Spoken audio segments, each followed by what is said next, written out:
Hello and welcome back.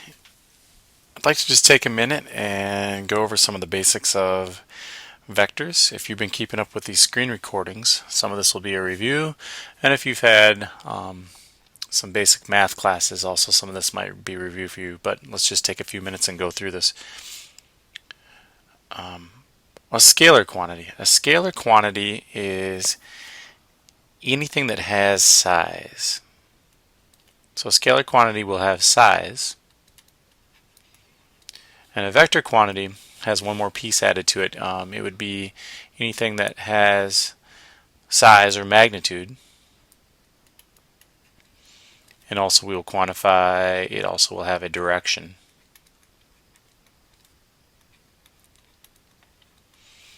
So for example, an example of a scalar quantity might be mass, measured in grams. And an example of a vector quantity, since we've been using this chapter, we can just stick with gravity, friction, tension, anything associated with that, or we'll just say a force. And the units that we've been using for force are the Newton.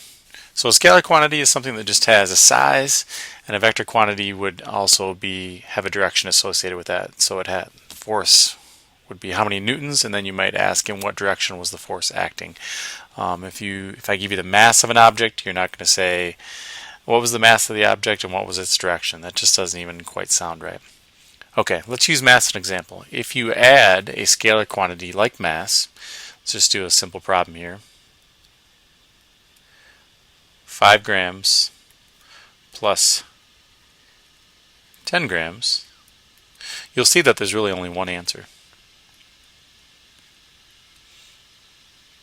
15 grams. But if we add 5 newtons to 10 newtons, there is more than one answer. And the reason is because direction does matter. So let's pretend that we have 5 newtons in this direction, and you also have 10 newtons. Sorry, my lines are a little wavy there. 10 newtons in this direction. If you were to add these two, you get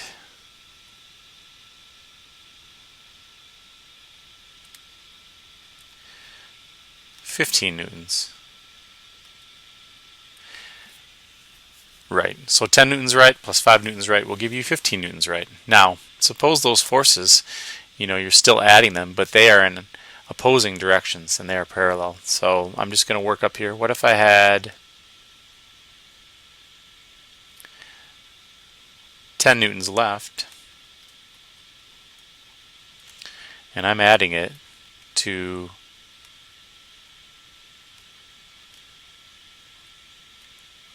5 newtons to the right.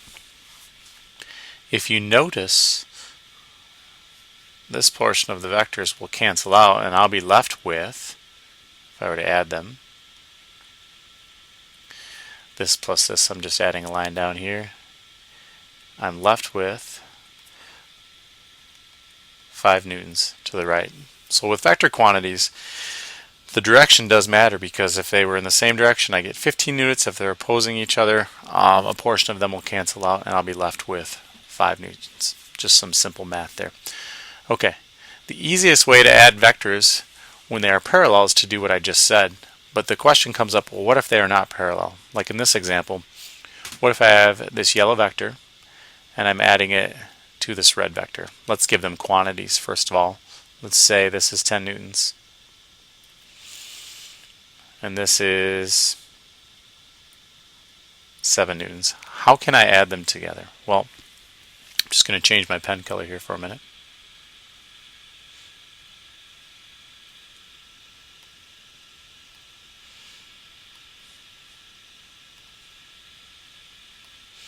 The easiest method is called the tip to tail method. So if I take the 10 newton vector, it's roughly that size, and I want to add it to the 7 Newton vector, I'm just going to find the tip of the first vector, and that's where I'm going to start the tail of the next vector. And just make that connection. So there you go.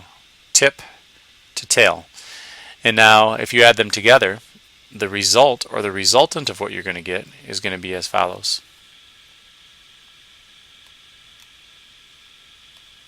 I'm going to start at my origin, where I started the first vector, and I'm going to connect all the way to the end of the second vector.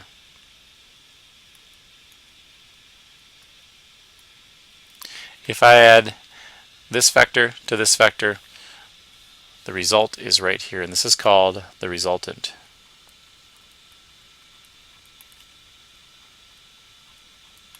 In the next video, we'll show you what the actual math will result in. But for now, just realize that when vectors are parallel, you can add them together in 2 ways. But when they're not parallel, it gets a little trickier, but not too hard, as long as you follow the tip to tail method. I hope this helps.